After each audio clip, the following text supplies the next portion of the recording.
Chers investisseurs, bonjour, je m'appelle Aminata, je suis cofondatrice de DEME, l'agence qui vous permet d'investir au Sénégal à distance, en agriculture et en immobilier. Alors aujourd'hui, je vais vous donner 7 conseils pour vous installer et vivre au Sénégal. Alors la première étape, c'est de fixer une date.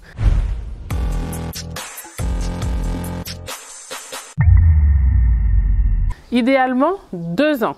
1 an si vous pouvez, mais au-delà de 2 ans, ça fait beaucoup, je trouve. Mais dans tous les cas, le plus important, c'est de fixer les dates et de planifier toutes les actions que vous avez à mener jusqu'à cette date. Prenez votre billet d'avion, au moins c'est fait, ce n'est plus à faire et vous savez que vous allez partir à cette date et vous allez vous donner tous les moyens pour pouvoir être prêt à cette date. Bien sûr, vous allez vous fixer des objectifs et le grand objectif, ça va être qu'est-ce que je vais faire sur place et tout ça, pendant ces 2 ans, vous allez pouvoir le préparer. Deuxième étape, prévoyez 1 an d'économie, surtout si vous souhaitez entreprendre.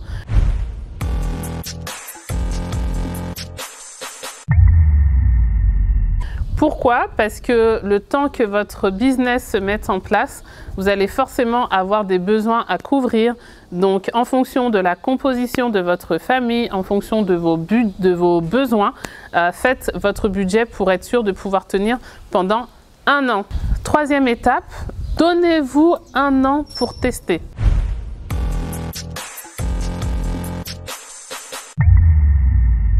Donnez-vous 1 an pour tester et considérez que c'est une expérience et que dans tous les cas, ça sera du positif.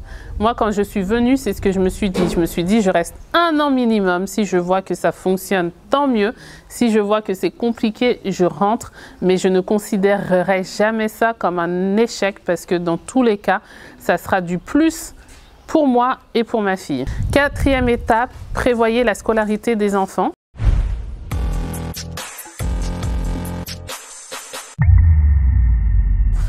Faites votre petit benchmark. Sachez que sur la Petite Côte, pour ceux qui veulent venir s'installer, comme c'est de plus en plus souvent le cas, il y a une offre scolaire variée qui se développe, qui est de qualité. Il y a l'école Jacques Prévert qui est homologuée donc, par le ministère de l'Éducation française et qui vous permet donc d'obtenir une bourse. Et vous pouvez tout faire à distance, que ce soit les inscriptions et la demande de bourse pour que quand vous arriviez, ce soit déjà réglé. Moi, pour ma part, ma fille, elle est scolarisée au Chrysalide. C'est une école à la Saumone et on est très content de cette école puisque le niveau scolaire est bon, puisque le programme scolaire, c'est celui du CNED. Et à côté de ça, il y a une approche par projet. Donc les enfants, ils sont dans une école alternative. Ils ont à la fois un bon niveau scolaire et un bel épanouissement personnel. C'est super. 5e étape, sachez vous adapter aux différences culturelles.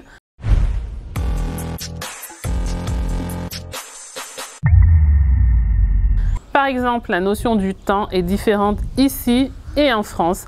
Donc, mieux vous serez préparé et mieux vous saurez gérer cet aspect-là. 6e étape, apprenez à gérer les relations avec la famille.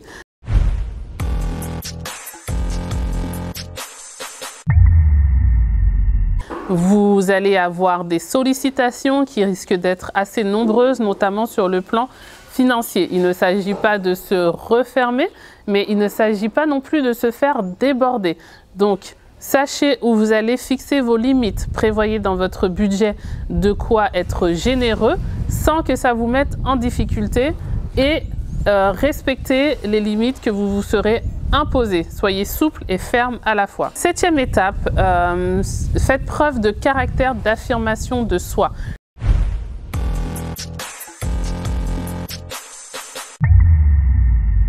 Si vous êtes trop naïf, vous risquez de tomber sur des personnes qui vont profiter de votre naïveté. Donc apprenez à vous affirmer, à dire non quand c'est non, à négocier correctement et à ne pas vous laisser marcher sur les pieds et tout ira bien. Donc dites-moi en commentaire quels sont les conseils que vous donneriez aux gens qui veulent venir s'installer. Et moi je vous retrouve comme d'habitude sur les réseaux sociaux, sur Facebook et Instagram. sur notre site internet daimegroup.com. Inscrivez-vous à la newsletter pour recevoir les informations. Et bien sûr, sur YouTube, abonnez-vous et activez les notifications. À bientôt!